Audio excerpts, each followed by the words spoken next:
Bonjour à tous et bienvenue sur le plateau de Terre d'Info, votre émission hebdomadaire de décryptage de l'actualité. Aujourd'hui, on va s'intéresser aux nouvelles technologies parce qu'il paraît que les agriculteurs seraient au top de la technologie. Alors, info ou intox, il paraît qu'il y a des drones qui surveillent les champs, des tracteurs qui se dirigent tout seuls, info ou intox. Est-ce que les agriculteurs aujourd'hui sont en capacité de s'approprier ces nouvelles technologies? Peuvent-ils s'équiper de ces machines pour optimiser leur rendement? On en discute avec nos 4 invités d'aujourd'hui. Et tout d'abord, puisque nous sommes galants, Delphine Descamps, bonjour. Bonjour. Vous êtes agricultrice et productrice de lait, c'est bien ça? Oui. Dans quelle région exactement? Donc le Perche-Vendômois, c'est le département du Loir-et-Cher.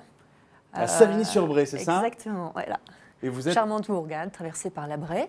et vous êtes productrice de lait, c'est-à-dire que vous avez combien de vaches allaitantes? Laitières, Laitières. puisqu'elles font du lait. On a une 60aine de vaches laitières en production. L'ensemble de ce qu'on produit part aux fromageries Belle, donc la fabrication du Cousteron, du Babybel, voilà, du Kiri qui est exporté vers les Japonais. Voilà, on est assez fiers. Et vous avez donc, vous aussi, on verra tout à l'heure, robotisé votre exploitation et ces nouvelles technologies, vous les utilisez au quotidien. En face de vous, nous accueillons Jean-Paul Borde, bonjour. Bonjour. Vous êtes chef du département recherche et développement d'Arvalis. Alors, Arvalis, institut de recherche, mais en quelques mots, une petite présentation de cet institut. Oui, alors Arvalis, Institut végétal, c'est un institut technique agricole qui fait de la recherche appliquée. Sa mission, c'est de mettre au point des techniques et des outils pour les agriculteurs. Voilà. Et puis on balaye un champ de la production végétale qui va des céréales au fourrage, pommes de terre, lin, protéagineux, enfin, etc. Et un champ qui va aussi depuis l'implantation de la culture jusqu'à la récolte, la valorisation aussi par les animaux. Et il y a aussi une partie technologie, c'est-à-dire matériel, comment utiliser les nouvelles technologies dans le matériel agricole. On va parler d'innovation avec vous, aussi d'appropriation par les agriculteurs, parce que c'est vraiment là aussi un sujet qui est très important sur l'acceptation de nouvelles technologies par les agriculteurs. Nouvelles technologies, on en parle aussi avec Romain Farou. Bonjour. Bonjour. Vous êtes directeur commercial d'Erinov. On va parler de drone, c'est ça? Avec vous et le drone au service des agriculteurs aujourd'hui. Précisément. Je suis un des fondateurs d'Erinov qui a fait émerger l'idée du drone sur les exploitations agricoles dans la grange familiale, comme on se plaît à le raconter. On a passé une première année de développement de drone il y a 4 ans dans une exploitation du Poitou et on est venu présenter ça de façon un peu audacieuse assez rapidement au monde agricole, dont la plupart des observateurs nous auraient dit qu'il n'était peut-être pas prêt, alors que moi je pense qu'il a toute vocation à innover et à considérer les arguments d'une innovation qui répond à plusieurs problématiques qui leur sont posées aujourd'hui. Et on va voir que c'est accessible là aussi à tout type d'agriculteurs. Haute technologie importante, celle de l'agroéquipement. Et pour représenter ce secteur, on reçoit Jean-François Goupillon. Bonjour. Bonjour. Vous êtes directeur technique d'Axema. Alors là aussi, il faut rappeler ce qu'est Axema. Acsema, c'est l'association des fournisseurs d'équipements pour l'agriculture. Donc les fabricants de tracteurs, les importateurs aussi, bien sûr, les fabricants de machines, et puis les équipements qui vont autour et les sous-ensembles de ces matériels-là. Donc on évoquera avec vous le tracteur qui avance tout seul et qui se dirige tout seul. Alors si vous aussi, vous le savez, vous voulez poser vos questions à nos invités, très simple, vous avez 3 possibilités. Nos réseaux sociaux, notre page Facebook Campagne TV, notre Twitter @Campagne TV ou notre site www.campagnetv.com et nos invités y répondront en fin d'émission. Alors on va rentrer dans le vif du sujet avec Delphine Descamps. Vous, l'utilisation de nouvelles technologies dans votre philosophie d'exploitation, c'est arrivé assez tôt dans la réflexion? Il faut savoir que ce qu'on appelle, puisque donc je parlais de robot de traite, c'est en fait la synthèse de technologies qui existaient déjà avant. La grande nouveauté est d'avoir réussi à tout mettre ensemble et à avoir adapté l'ensemble des capteurs qui existent déjà dans un élevage, de l'associer à l'acte de branchement, donc de traite des vaches laitières. Et l'énorme intérêt a été donc, je vous dis, de synthétiser toutes ces technologies, d'avoir ensuite de façon de les gérer par ordinateur, par logiciel, et donc d'avoir une information en temps réel des données de production, chose que avant il fallait les mesurer, faire l'acte de mesure, là il se fait quasi automatique. Et donc cette synthèse-là a été permise par effectivement des brevets, c'est là que je rejoins l'intérêt des gens du machinisme qui ont effectivement appliqué tout ce qui existe au niveau des industries qui existaient avant, l'appliquer au niveau de notre production à nous. Alors concrètement parlant, ça veut dire qu'à l'heure actuelle, oui, on a des vaches laitières qui vont se traire toutes seules, qui sont en autonomie intégrale, elles font ce qu'elles veulent quand elles veulent, et elles n'ont plus besoin de nous la majorité du temps, et même à la limite, elles nous le font ressentir, parce qu'elles ont acquis une liberté au sein des bâtiments qui est assez bluffant et remarquable. On reviendra là sur ce point qui est important, mais Jean-Paul Borne, justement, l'accès des nouvelles technologies au monde agricole, on peut dire que ça se situe au niveau de quelle époque aujourd'hui ? Ce basculement-là. Alors, disons que ça dépend de ce que l'on met derrière les nouvelles technologies. Si on dit, voilà, les nouvelles technologies, c'est plutôt la science des capteurs qu'on utilise, soit auprès des animaux ou des végétaux. Ça a commencé dans les années 90, vraiment à se développer, avec quelque chose qui a marqué un peu le paysage dans le monde de la production végétale, c'est les capteurs pour diagnostiquer l'état de nutrition azotée des plantes. Autrement dit, savoir si elles ont besoin ou pas d'azote, voilà, qui est un intrant important sur lequel les agriculteurs sont assez attentifs. Et donc il s'est développé dans le courant des années 90 tout un tas de capteurs et de systèmes d'information. Parce que le capteur, c'est une chose, mais ce qui est important, c'est la science que l'on met derrière pour interpréter le signal et le rendre opérationnel pour les agriculteurs. Et donc, il y a tout un tas d'organisations et de systèmes qui se sont développés dans le courant des années 90. Alors, ce qui est intéressant, c'est que parfois, les technologies n'étaient pas en phase. Alors, je vais vous donner un exemple. Lorsque les premiers services ont démarré avec des images satellites, l'Internet n'était pas aussi développé qu'il l'est aujourd'hui. Et on envoyait les premières images par fax. C'est-à-dire qu'on faisait des belles images colorées, etc. Mais la technologie de transfert de l'information aux agriculteurs n'était pas ce qu'elle est aujourd'hui. Aujourd'hui, les gens sont connectés sur des sites, ils vont chercher leurs images, ils vont les comparer, les traiter, les mettre dans les systèmes d'information qui sont le tracteur, etc. Ça sous-entend quand même que toutes ces zones rurales soient desservies aussi par cette 3G, du haut débit et autres. Donc c'est aussi un facteur limitant, je suppose, dans certaines zones. Voilà, absolument. Et alors, donc, il y a eu deux éléments dans la genèse de ces nouvelles technologies, les capteurs, donc les années 90, et puis l'Internet. Voilà, c'est ça qui a été un véhicule pour l'agriculture, de nouvelles informations et d'applications. Et par exemple, dans notre institut, mais il y en a beaucoup d'autres, on diffuse beaucoup d'applications pour les agriculteurs, pour les aider dans leur quotidien, voilà. Et donc ça a été les deux branches, on va dire, de la révolution des nouvelles technologies dans le monde agricole. Oui, ben alors, on a deux représentants justement sur le plateau de ces deux évolutions. Romain Farroux, il n'aurait pas été envisageable de développer votre société plus tôt? Non, je ne crois pas. Ouais, je pense qu'on a été suffisamment précurseurs pour se heurter quand même à des difficultés liées à la précocité de notre technologie vis-à-vis du marché. Je pense qu'on a l'avantage d'avoir déjà un monde agricole qui a quand même été largement sensibilisé à ce qu'est la télédétection, c'est-à-dire la détection à distance, l'observation par le biais de capteurs. Donc on le doit à Farmstar et effectivement au fait que ce sujet-là était déjà largement exploré et vulgarisé par le biais du satellite depuis 10 ans, lorsque nous on a commencé. Donc on peut quand même se dire qu'on est arrivé sur une découverte de la technologie du drone, mais pas exactement de la finalité de ce qu'on allait produire avec. Et nous, d'un point de vue stratégique, c'était plus confortable de rentrer avec une innovation à présenter plutôt que deux. Parce que je veux bien croire que le monde agricole soit capable de l'entendre, mais on a déjà une première barrière à franchir en expliquant les intérêts, les arguments, les différences entre un système et un système existant, une innovation et un système existant. Je pense que de toute façon, on ne révolutionne rien quand on innove, on ne fait qu'améliorer. Et nous, aujourd'hui, si on devait révolutionner tout, à mon avis, on se heurterait effectivement à des levées de boucliers. Les technologies qu'on développe, dont on parle du drone, mais qui sont principalement liées au capteur, le drone est un vecteur dont on juge de l'adéquation avec la disposition parcellaire. L'intérêt, c'est le capteur. Ce capteur, il voit ni plus ni moins que des nuances de couleurs, dans des phases, dans des longueurs d'onde que vos yeux ne voient pas. Mais mon grand-père, quand il faisait sa fertilisation azotée, il le faisait avec la perception colorée qu'il avait de sa culture. J'ai la même, mais avec un capteur et avec de l'infrarouge. La façon dont je vais aller gérer la fertilisation azotée, effectivement, on a de plus en plus d'outils et de données. On est dans le monde du big data agronomique qui nous permet de modéliser de plus en plus finement, mais ça reste une stratégie de fertilisation azotée la plus traditionnelle qui soit.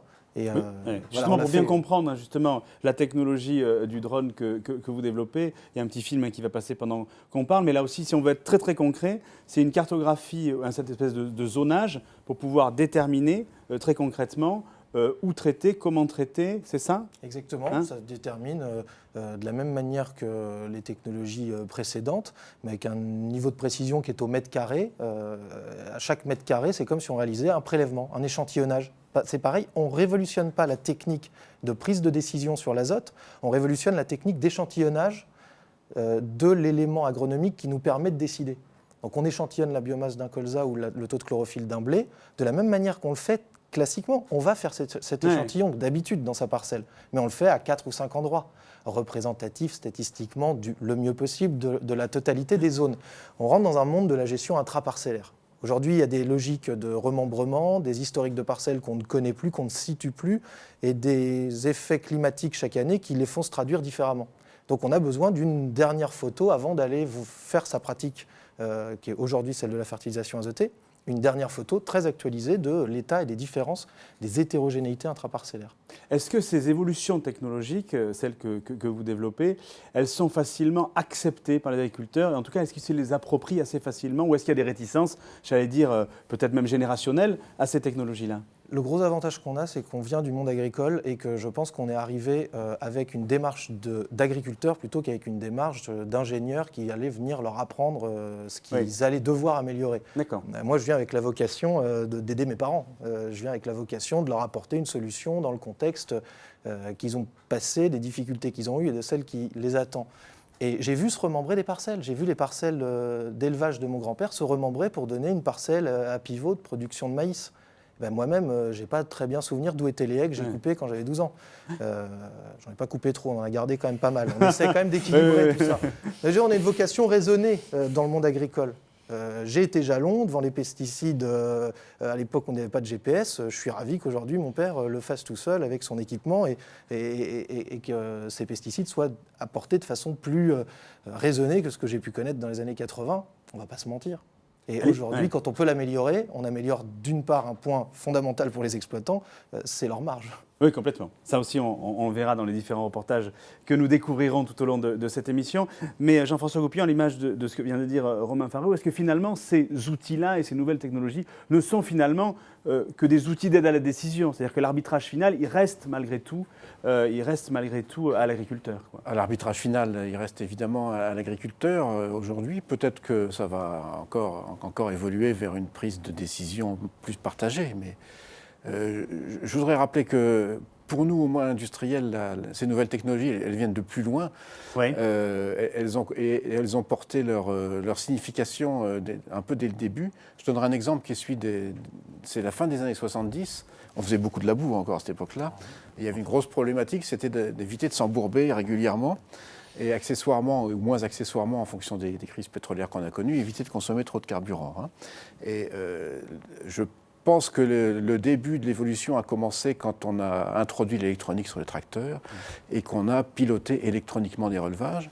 Et on a pu fournir à l'agriculture à ce moment-là. Et là, on rentre dans les synthèses, enfin dans les commandes de synthèse qui ont été évoquées tout à l'heure en matière d'élevage. On a pu fournir à l'agriculteur le moyen de choisir lui-même son patinage, qui n'est pas du tout une grandeur intrinsèque au tracteur, mais il a pu y accéder parce qu'il y avait déjà des capteurs, il y avait déjà des régulations électroniques, et il y a eu très rapidement, par Renault Agriculture à l'époque, des régulations qui étaient numériques, c'est-à-dire qu'on était déjà dans l'électronique numérique. Ça, c'est la fin des années 70. Mais c'est vrai que l'utilité forte et beaucoup plus générale est venue de la fusion de ces données, qui a d'ailleurs permis, on a parlé du robot de traite, depuis quelques années, c'est une installation sur deux d'installation de traite qui est robotisée, parce que ce n'est pas simplement je remplace une tâche astreignante, mais aussi je permets de faire autre chose. Je permets de surveiller mon troupeau, de surveiller la qualité du lait, de surveiller un certain nombre de choses. Et là, c'est la fusion de ces données qui a conduit aux salles de traite d'aujourd'hui et qui conduit au développement, dont on reparlera sans doute, entre les tracteurs et les machines. On parlait de nouvelles technologies et puis Romain Farou a employé un mot qui s'appelle FarmStar. Alors pour le commun des mortels que nous sommes et que nos téléspectateurs sont aussi, Jean-Paul Borde, est-ce que vous pouvez nous expliquer ce qu'est cette technologie, puisque je crois qu'elle est quand même un peu à la base aussi d'un certain nombre d'évolutions. Oui, c'est une technologie qui utilise les images satellites. Voilà. Et en fait, FarmStar, c'est l'innovation, c'est pas les satellites, hein, parce que ça existait déjà depuis un certain nombre d'années, des satellites d'observation de la Terre. C'est plutôt le mariage entre l'image satellite et l'agronomie. C'est ça l'innovation. Et en fait, en interprétant les images de réflectance, comme l'expliquait Romain Farou, c'est-à-dire qu'on voit le végétal dans certaines longueurs d'onde, et tout l'intérêt, c'est de pouvoir interpréter ce signal et de pouvoir donner un conseil à l'agriculteur. Alors ça a démarré, en fait, le calendrier est intéressant, ça a démarré en 1996, où on a participé à un projet de recherche pour voir quel était l'intérêt des images satellites en agriculture. Voilà. Et puis ce travail de recherche a conclu que ça pouvait être intéressant, mais qu'il fallait respecter un certain nombre de choses. C'était ça un peu le produit de sortie de ce projet de recherche. Et puis à partir de 2000 jusqu'à 2002, on a essayé de mettre au point un service qui utilise les images des satellites. Alors à l'origine, c'était les satellites Spot. Et donc de les interpréter pour les rendre opérationnels aux agriculteurs, c'est-à-dire leur envoyer des informations qui leur parlent, c'est-à-dire par exemple le nombre de tiges qu'ils ont au mètre carré et le risque de voir le blé se verser par exemple, qui est un problème ou pas. L'état de nutrition azotée et savoir s'il faut rapporter ou pas de l'azote. Et puis de fil en aiguille, on a complexifié les services qui sont issus de ces images. Et aujourd'hui, donc, on a démarré à 0 en 2002. Aujourd'hui, il y a à peu près 700 000 hectares en France qui bénéficient de ça, à peu près 10 000 agriculteurs. Sur le plan de la conception du service, c'est probablement un des services, si ce n'est le service le plus abouti, on va dire, au niveau planétaire, au niveau mondial. On ne trouve pas quelque chose d'équivalent. Voilà. Et c'est valable aussi, par exemple, pour lutter contre certains agresseurs, pour définir des zones à traiter ou pas encore? Oui, alors en fait, c'est intéressant de voir la combinaison d'innovation. L'innovation au départ, c'est l'image satellite, l'agronomie, du conseil que l'on donne. Voilà. Et puis, il se crée un système d'information, c'est-à-dire une relation entre des gens qui font tourner les modèles, des agriculteurs qui envoient de l'information et qui en reçoivent, des gens du spatial qui combinent. Bon, il se crée une espèce de réseau de transfert d'informations et on utilise ce réseau pour envoyer d'autres informations en valorisant d'autres parties de la chaîne de valeur. Par exemple, pour les maladies, on n'utilise pas les images. Alors pour une raison très simple, c'est que quand on voit la maladie, c'est trop tard. Voilà. Il faut pouvoir traiter ou décider de traiter, parce que c'est quand même l'agriculteur qui décide, avant que la maladie ne soit visible. Et donc pour ça, on utilise des modèles agroclimatiques qui marchent très bien, sur les céréales, sur la pomme de terre, etc. Et on est capable de prévoir l'arrivée de la maladie dans une parcelle. Et alors, on n'utilise pas l'image satellite, mais on utilise le réseau que l'on a formé de liaison avec les agriculteurs pour leur envoyer l'information. D'accord, pour faire du préventif. Voilà. Et donc l'agriculteur, lui, reçoit un ensemble de services. Certains sont faits avec des images satellites, d'autres pas. Mais peu importe, lui, ce qui l'intéresse, c'est d'avoir une chaîne d'informations qu'il sache valoriser.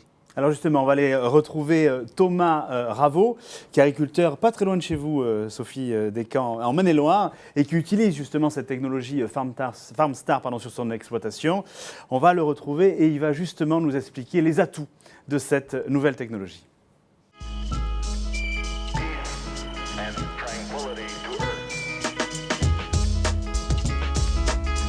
Thomas Raveau, agriculteur au Vieil-Baugé. On se situe sur la commune du Vieil-Baugé, dans le Maine-et-Loire. Installé depuis le 1er mars 2007 en GAEC avec mon père. Moi, je produis sur mon exploitation du blé, du maïs, du colza et un petit peu de prairie pour les bovins. Donc j'ai ce matériel depuis 2011. Qui est que GPS, c'est mon concessionnaire, si vous voulez, parce que j'avais eu la console et le récepteur en démonstration. Et comme j'avais à l'époque un tracteur équipé, du coup dans la foulée j'ai acheté l'ensemble. Et ensuite est venu se greffer à ça FarmStar via Terrena. Et là où on fait de la modulation d'azote, c'est-à-dire qu'on met la bonne quantité au bon endroit. Le GPS m'a coûté 11 000 €. Donc c'est-à-dire ça comporte la console, le récepteur qu'il y a sur le toit et l'abonnement. 11 000 €, mais moi je l'ai amorti la première année en économisant 10 000 € d'azote sur les blés.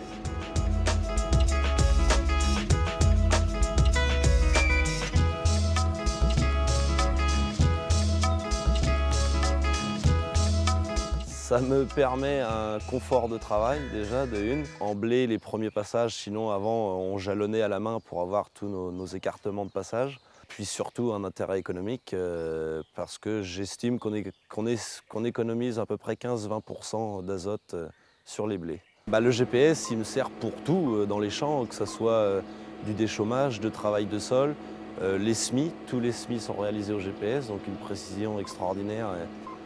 Et ça, je suis sûr que ça nous fait faire des économies aussi, mais qui sont difficilement quantifiables.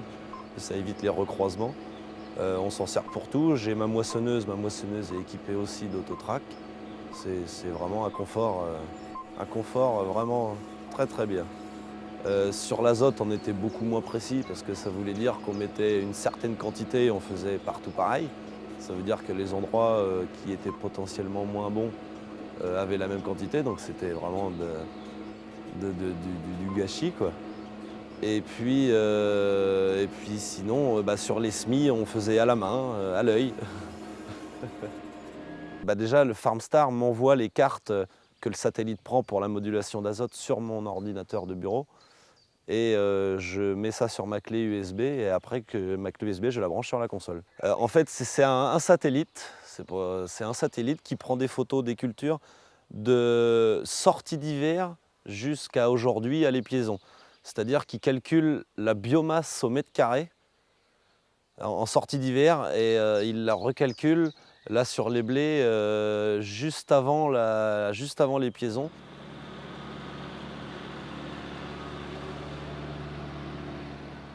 C'est surtout que ça a été très vite. Moi, je me suis installé en 2007. Si on m'avait dit qu'en 2011, j'aurais été équipé comme ça, je ne l'aurais jamais cru.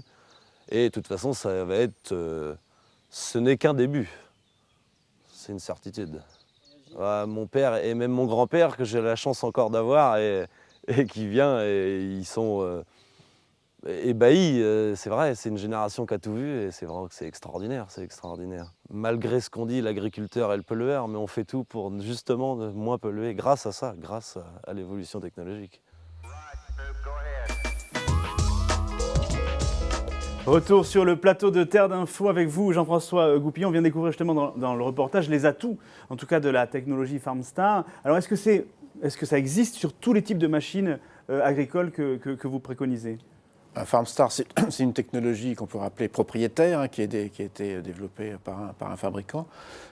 Aujourd'hui, l'industrie développe des normes qui permettent de faire ce genre de choses avec des combinaisons de matériel issus de fabricants différents.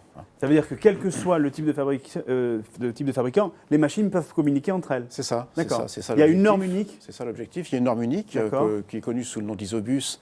ISO, ça veut dire que ça a été normalisé dans l'Institut de normalisation mondiale. Et bus, ça veut dire que ça porte sur ce qu'on appelle un bus de communication, qui est un ensemble de logiciels, enfin de protocoles et de couches physiques, c'est-à-dire des fils, des prises, etc., qui sont parfaitement décrites de façon que les différents fabricants puissent les mettre en œuvre de façon identique et donc que les matériels puissent se reconnaître et fonctionner harmonieusement entre eux, puisque la plupart des machines agricoles, à l'exception des grosses machines de récolte, sont en fait des combinaisons de tracteurs et de machines traînées ou portées.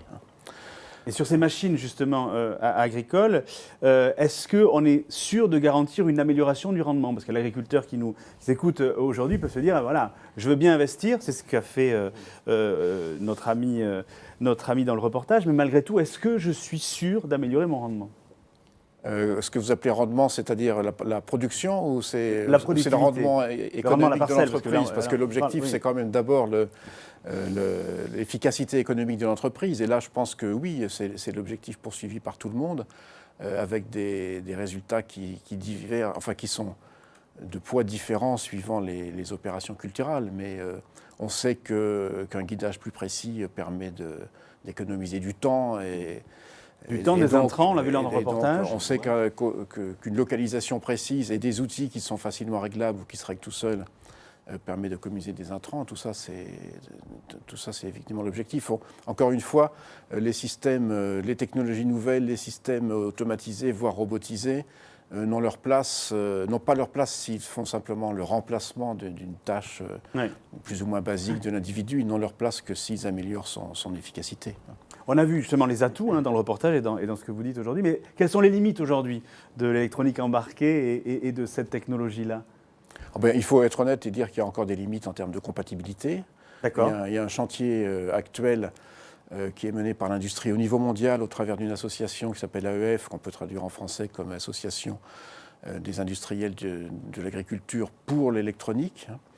Et cette association, elle édite des protocoles de test et elle certifie des laboratoires dans le monde entier pour que les fabricants puissent valider la compatibilité de leur matériel. Et elle organise 2 fois par an ce qu'on appelle des PlogFest, qui sont des rassemblements de branchements pour que les entreprises puissent venir avec leurs équipements et vérifier qu'ils sont effectivement compatibles. Le prochain aura lieu en France au mois d'octobre prochain. Et ça rassemble 500 à 600 personnes du monde entier qui viennent vérifier la compatibilité de leurs produits. En termes de pourcentage sur l'ensemble justement des agriculteurs qui achètent des machines agricoles aujourd'hui, est-ce qu'on a une idée de ceux qui s'approprient ces technologies ? Alors, on n'est pas très malin parce qu'on n'a pas introduit ce genre de... Enfin, je dis, AXEMA n'est pas très malin et nos homologues étrangers non plus, jusqu'à présent, on n'a pas introduit ce genre de qualification dans nos statistiques. Bon, ce qu'on sait, ce qu'on voit, c'est que les tracteurs, au-delà d'une certaine puissance, proposent tous une connexion isobus. Ce qui fait que depuis 3-4 ans maintenant, tous les fabricants de machines ont aussi des propositions, au moins dans les secteurs qui sont les plus intéressants, c'est-à-dire en gros les secteurs d'épandage, pulvérisation, engrais minéraux, engrais même organiques. Aujourd'hui, on a des épandeurs de fumier qui font aussi de la pesée, et qui transmettent de l'information aux tracteurs. Donc tout ça évolue depuis 3-4 ans de façon assez rapide. Alors Jean-Paul Borne, le tracteur sans chauffeur, mythe ou réalité ? Non, c'est une réalité. C'est une réalité. Alors non seulement c'est une réalité, ça marche bien. Et nous, on a fait, donc, pour rebondir sur les propos précédents, là, on a fait des études économiques pour savoir quand même si ça valait le coup, etc. Et a priori, toutes ces technologies, donc tout ce qui est géopositionnement, repérage dans la parcelle, application modulée, autoguidage. Autoguidage, oui. Il y a un retour sur investissement qui est assez rapide, hein, c'est-à-dire que économiquement, ça vaut le coup. Hein, c'est-à-dire que l'économie d'intrants, de temps, de gasoil, etc. Parfois, les augmentations de rendement, vous en parliez, mais en général, ces technologies, par exemple sur Farmstar, 1 à 2 quintaux de plus, c'est quelque chose que l'on observe en moyenne. Hein. Mais en fait, les agriculteurs, c'est pas tellement pour ça qu'ils l'adoptent. C'est nécessaire, c'est-à-dire il ne faut pas que ça coûte, il faut que ce soit rentable. Ouais, ça, c'est ouais. Mais en fait, ils l'achètent pour 2 choses, à mon avis. La précision, parce que les agriculteurs, ils aiment bien faire un travail précis. Je ne sais pas si, si on revient sur les propos de l'agriculteur qui était là, il disait, moi, finalement, je fais un peu ce que faisait mon grand-père, mais en 100, 1000 fois plus précis. Quoi. Ouais. La précision et l'aspect confort au travail. Voilà. C'est-à-dire que l'autoguidage, ça permet d'alléger la tension qu'a l'agriculteur en permanence sur les roues, le guidage, l'observation du matériel derrière en permanence, etc. Il est beaucoup plus disponible et réceptif pour vraiment piloter ces machines. On passe finalement d'un poste de conduite à un poste de commandement ou de contrôle finalement de l'ensemble des capteurs qu'il y a dans la cabine du tracteur, parce qu'il commence à y en avoir pas mal aujourd'hui. Hein, voilà. Et donc les 2 éléments, à mon avis, qui animent les agriculteurs, c'est le souci de précision et le confort. Et bien sûr, il faut que ce soit rentable. Voilà. Mais ce qui l'est plutôt.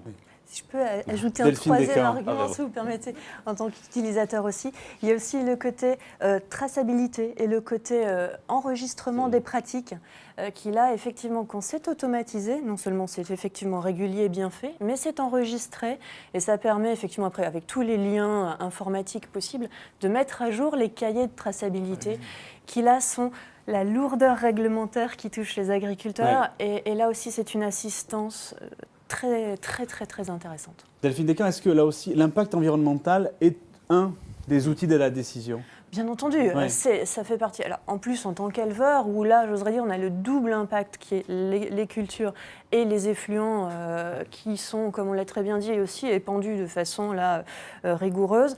Mise à jour du cahier d'épandage sont des choses qui, pour nous, sont aussi une sécurité réglementaire supplémentaire et aussi source non seulement de nuisances vers les tiers. Juste pour être très concret, par exemple, dans le domaine des cahiers d'épandage, donc l'épandage des effluents, il faut respecter une distance aux voisins, une distance aux routes, une distance aux équipements publics. On peut des fois être pris dans le feu de l'action, de la journée, les oublier, etc. L'ordinateur n'oublie pas. L'appareil n'oublie pas, l'appareil lui a l'automatisme et va nous faire arrêter ou va s'arrêter tout seul effectivement et là quelque part va nous mettre en place l'automatisme que notre intelligence peut avoir oublié. On va essayer d'être concret justement avec vous et votre expérience parce qu'effectivement vous êtes passé à la robotisation notamment au niveau de la traite de vos vaches laitières, vous nous en parliez tout à l'heure. Là aussi on parlait d'investissement et de rendement. Je suppose que c'est un investissement qui est lourd pour une exploitation. La prise de décision a été faite justement suite à des études de rendement et de retour sur investissement ou bien plus sûr. Pour le confort de travail, en gros, c'est ça? Bien sûr, toute exploitation agricole doit se poser la question de la rentabilité et de l'investissement. Il faut avoir atteint une certaine dimension économique qui permet d'avoir le retour sur investissement. Mais il faut savoir ce qu'on compare.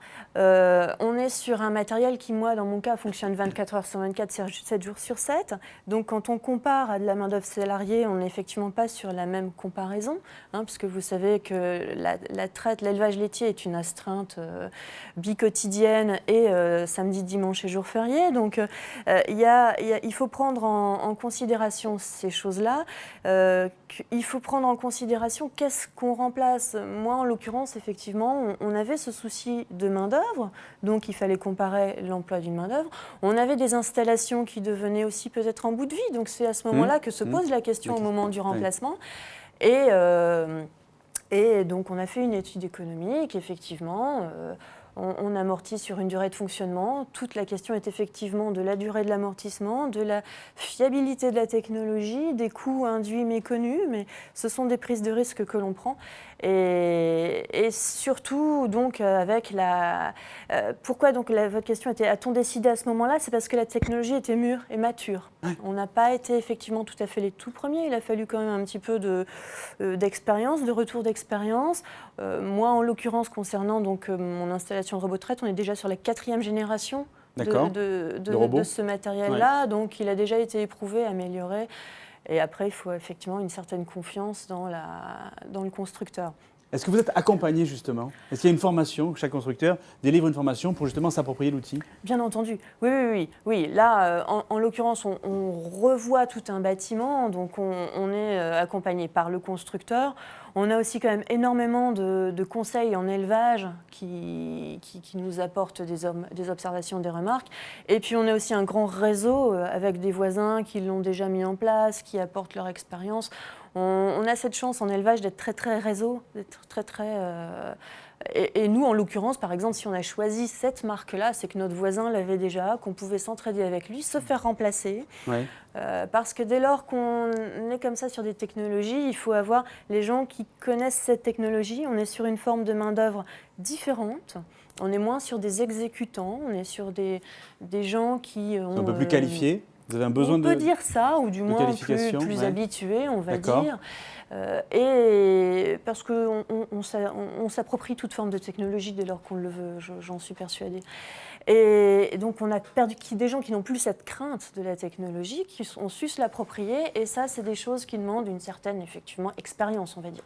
Voilà. Et du point de vue de l'animal, là c'est une question, une petite curiosité, est-ce que finalement l'animal s'approprie la machine comme il s'approprie l'homme en fait? Je pense plus. Non, je pense honnêtement, je crois mes vaches laitières se sont beaucoup plus vite habituées à la chose que moi-même. Je crois qu'elles avaient, parce que donc, on le verra peut-être dans votre reportage, le robot traite fait que chaque vache devient un individu propre. Et donc un individu, on l'oublie des fois, dans un troupeau se noie, mais là retrouve son individualité. Et on en a qui préfèrent aller la nuit, parce que c'est plus calme. On en a qui préfèrent se mettre dans ce qu'on appelle le box de préparation, parce que là, elles seront plus faibles, elles ne seront pas embêtées par une grosse. On a celles qui... alors, on verra, elles sont attirées par l'alimentation. Hein, donc ça, c'est des choses qu'on connaissait déjà avant, qu'on appelle les DAC, distributeurs automatiques de concentrés. Et donc, elles ont une addiction à ce distributeur de bonbons qui fait qu'elles nous poussent quand on les empêche d'y aller. C'est vraiment quelque chose d'assez remarquable. Ouais. Ouais.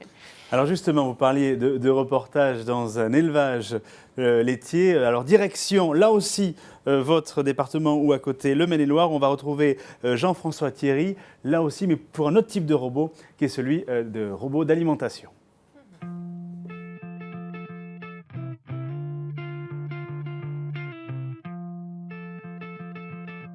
Je m'appelle Jean-François Thierry. Nous sommes à Andigné, dans le Maine-et-Loire. On est 2 sur l'exploitation, moi et mon frère. On a une exploitation de 190 hectares avec un quota laitier de 580 000 litres de lait. Donc en moyenne, c'est 55 vaches laitières sur l'année. Alors le robot Vector est arrivé il y a 2 mois sur l'exploitation. C'est un robot qui nourrit tous les animaux de l'exploitation, avec des rations qui sont spécifiques à chaque lot d'animaux. Il y a 2 grandes étapes. En fait, toutes les heures, il s'en va scanner toutes les lauges sur la route pour laquelle il est programmé. Et s'il détecte qu'il manque du fourrage dans l'auge, il reprépare une ration pour un groupe défini sur sa route. Une fois qu'il revient à sa place, il y a le grappin qui se met en route et il choisit tous les éléments dans la cuisine pour constituer la ration demandée. Ça fait 2 mois qu'il est en route. Alors le gros changement, c'est que avant l'arrivée du robot, tous les jours, j'avais à peu près 1 heure de travail pour nourrir les animaux. Et là, en moyenne, on passe 1 heure tous les 4 jours pour remplir la cuisine. On remplit d'aliments. Et puis l'autre changement qu'il y a eu, qui est intervenu à la mise en place du robot, c'est qu'on a diminué la quantité de refus. Parce qu'avant, les animaux ne consommaient pas tout ce que je donnais à manger. Alors que là, comme lui, il donne que des petites quantités, les animaux, on a presque plus de refus. Les animaux, ils se sont accoutumés en une après-midi, elles ont tout de suite compris que cette machine-là, elle venait avec de l'aliment, donc elles en ont pas eu peur. On gagne en flexibilité, après on n'est plus obligé le matin de venir à heure fixe sur l'exploitation pour nourrir les animaux. Là, on peut venir soit de très très de bonne heure, ou soit à midi le dimanche, si on a envie de venir qu'à midi, on peut se lever, on peut faire une grasse matinée.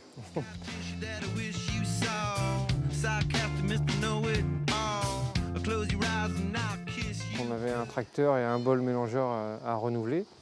Donc évidemment, cette machine-là coûte un peu plus cher qu'un investissement classique.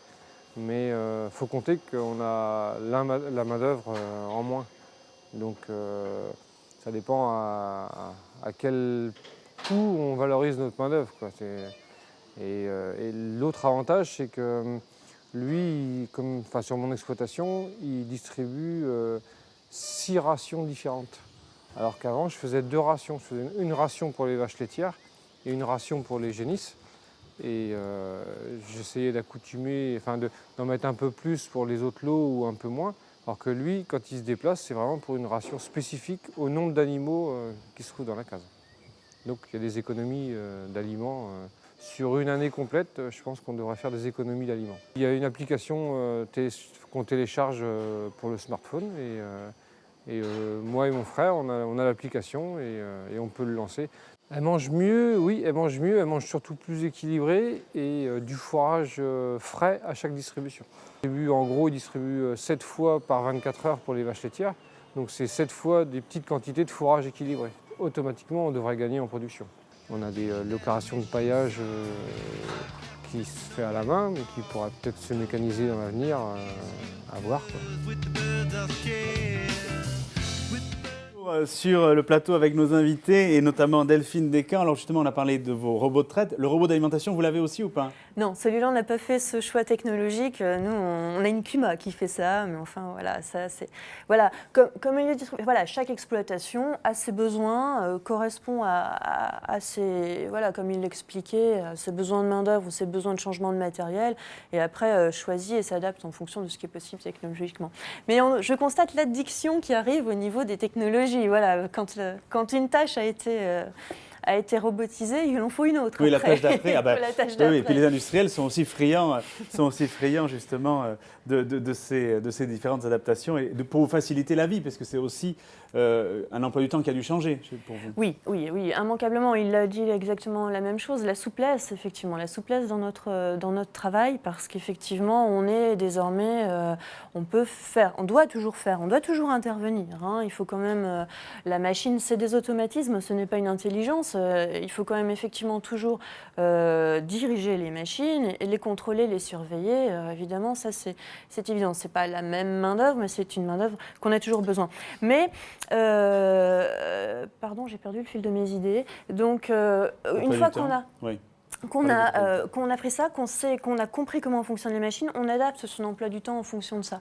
Et, moi, par exemple, très concrètement, maintenant, mes horaires de travail ne sont plus décalés, ils sont plus très tôt le matin ou astreintes le soir. Ouais. J'ai des enfants, 18h était toujours l'heure de la traite et l'heure où on ne peut pas aller à l'école, où on ne peut pas aller chercher ses enfants. C'est vraiment désociabilisant, 18h. Et grâce à ces technologies-là, effectivement, je n'ai plus cette contrainte horaire fixe et tous les jours. Jean-Paul Borde, on a vu l'impact sur les animaux, l'impact sur le mode de vie des agriculteurs, mais l'impact sur les prairies, puisque finalement, là aussi, on a un robot d'alimentation qui fait que finalement, on va moins, enfin en tout cas, l'élevage et les vaches vont moins dans les prairies. Est-ce que là aussi, on a mesuré les impacts environnementaux sur les prairies ? Oui, alors ce qui est vrai pour les grandes cultures l'est aussi pour les prairies, c'est-à-dire tout ce qui est repérage dans les parcelles, dans les prairies pour faire des applications, par exemple d'engrais ou des choses comme ça, est d'autant plus nécessaire qu'il n'y a pas de point de repère marqué dans la parcelle. Et donc une prairie, il n'y a rien. Donc tout ce qui est repérage est tout aussi intéressant. Tout ce qui est aussi pilotage de la conduite de la prairie, rentre aussi dans le champ des nouvelles technologies. Alors par exemple, vous allez voir qu'on fait le bouclage avec les images satellites. Il y a une innovation qui a émergé aussi dans le courant des années 90 qui consiste à regarder la vitesse de pousse des prairies pour savoir comment on optimisait la mise à l'herbe des animaux. Alors ça, c'est un problème pour les éleveurs qui est assez important, parce que soit on les met trop tôt et on détériore la prairie. Parce qu'ils piétinent, etc. Soit on les met trop tard parce que la valeur alimentaire du fourrage a baissé, ou on n'optimise pas la pousse de la prairie. Et donc, il y a des périodes qui conviennent bien. Et donc, on a mis au point des systèmes de capteurs. Donc, vous voyez, l'histoire recommence pareil. On regarde la plante, des modèles qui prennent en compte la pousse de la prairie et le besoin des animaux, et on détermine quelle est la date optimum. Et aujourd'hui, ou demain, on sait faire ça avec des images satellites, c'est-à-dire qu'on regarde la pousse de la prairie. Alors aujourd'hui, l'intérêt pour ça est peut-être moindre que sur les grandes cultures, mais c'est une technologie qui peut émerger demain si le besoin s'en fait sortir. C'est toujours l'agriculteur qui est moteur, c'est lui qui demande. Si c'est une fonction qui l'intéresse et que l'on remplit, c'est une technologie qui va partir. Si ça ne l'intéresse pas, ça ne correspond pas à ses priorités, etc., c'est une technologie qui peut rester en sommeil. Moi, je considère aujourd'hui que la technologie, donc les mécanismes, ne sont plus les limites, ne sont plus les facteurs limitants. Le facteur limitant, c'est l'imagination de chacun pour voir comment on peut transformer cette technologie existante en service concret pour les agriculteurs. Donc le champ, celui des drones en est un, mais le champ d'innovation est immense, puisque le facteur limitant, c'est notre cerveau pour imaginer des nouveaux services, et pas tellement la technologie. Romain Farbou, sur les prairies, vous avez eu des demandes ? Oui, énormément. Nous, on est plutôt guidé par les demandes clients. On est vraiment au contact, c'est l'avantage de la proximité du drone, c'est qu'on est beaucoup au contact des utilisateurs et ce sont souvent leurs idées et leurs pistes à l'usage qui sont les meilleurs indicateurs technico-économiques d'un levier de pratique qui va les intéresser. Après, nous, on peut aller voir si d'un côté scientifique, au niveau des gens comme Arvelis ou l'INRA, on trouve de la bibliographie scientifique ou si on peut en établir nous-mêmes. Parce que finalement, on découvre qu'on est dans un niveau d'avance technologique au niveau de la télédétection en France et en Europe occidentale qui fait qu'on est quand même pionnier, même leader mondiaux de ces technologies. Les publications scientifiques qu'on produit autour de tout ça font le tour du monde à chaque fois. Nos capteurs commencent à faire le tour du monde aussi, donc on voit bien qu'on a des problématiques qui nous sont très bien remontées par les utilisateurs de France aujourd'hui. Mais ce que je trouve moins intéressant dans l'accueil de la nouvelle technologie, c'est que parfois il ne suppose pas d'être justifié. Les agriculteurs sont quand même capables de choix intuitifs, de percevoir et de sentir. Oui. Le monsieur qui a son robot d'alimentation, finalement, le gain en termes de performance et d'alimentation, il ne l'a pas encore estimé, il ne l'a pas encore jugé, il le sent bien. La modulation intraparcellaire, quand on voit à un moment donné l'hétérogénéité qui se traduit et qu'on se dit on va pouvoir mettre 40 unités d'écart d'azote entre le haut et le bas de son champ, on sait qu'on a un haut et un bas de champ. Depuis l'arrière-grand-père, on a un haut et un bas de champ. Mais comment est-ce qu'on va pouvoir l'optimiser ? C'est très compliqué, même si on le fait, d'estimer le gain que ça produit. Parce que c'est de la science du vivant. Et que même si on vient, nous, jouer sur de l'azote à un moment clé pour mettre la plante en capacité de produire. Si elle se prend une gelée derrière, j'aurais fait mon boulot à la perfection. Bien sûr. Mais à la fin, il y aura un rendement déplorable. Donc l'analyse du gain, et Farmstar avec 15 ans d'ancienneté, je ne leur jette pas la pierre, tâtonne à avancer des arguments de gain optimum ou de gain de rendement déjà, parce que c'est très lié à l'année, c'est très lié au territoire et à l'hétérogénéité des parcelles, c'est très lié à beaucoup de choses qui ne sont pas de l'ingénierie mathématique. Le gain qu'on peut avoir d'un point de vue géométrique quand on fait des coupures de tronçons, quand on positionne automatiquement son tracteur, ça c'est certain, c'est du calcul mathématique de non-dédoublement des passages. Le gain dans des modulations de produits et dans une optimisation de l'application versus un gain ou pas de production, des fois on peut simplement avoir limité une casse potentielle de production parce qu'on s'est mieux prémuni sur un des facteurs. Un facteur de production en agriculture, il y en a des centaines, des milliers. On vient jouer sur quelques-uns, les plus importants à notre goût, pour se mettre en meilleure position de production. Mais on peut être lié à d'autres influences.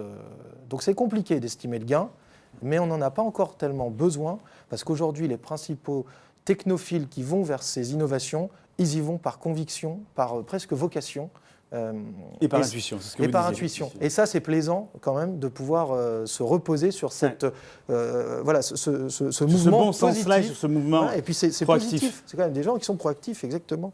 Allez, il est grand temps de prendre vos questions, les questions que vous nous avez posées sur nos réseaux sociaux, sur notre site www.campagnetv.com. Et on prend la première, qui est celle de Sabrina. Les productions gagnent-elles en qualité du fait de ces nouvelles technologies? Alors Delphine, est-ce que votre lait est meilleur depuis que vous avez votre robot de traite? Qu'est-ce que la qualité? Ça va être un grand mot. Personnellement, alors on va parler de qualité, j'imagine, les critères de la grille de paiement du lait, les taux de protéines, de matières grasses, ça n'a, pour ainsi dire, moi, à mon sens, pas du tout bougé. On a gagné en productivité par vache, effectivement, parce qu'on les traite un peu plus souvent. Le principe des robots de traite est d'individualiser, comme je disais tout à l'heure. Donc c'est vrai qu'on apporte une alimentation plus précise à chacune selon ce qu'elle produit, puisque le robot sait analyser les deux aspects en même temps. Il donne un peu plus à manger à celle qui a donné plus. C'est un côté... D'accord. Produire plus pour donner Gagnant-gagnant. plus, je ne sais pas comment on peut dire. Gagnant, voilà. gagnant. Et donc, on a augmenté cette productivité de ce fait-là. Après, sur ce qui est de la qualité, j'imagine sanitaire, j'imagine peut-être, on peut se dire qu'il y a plus de saletés qui peuvent être tombées. Là, c'est une fausse idée.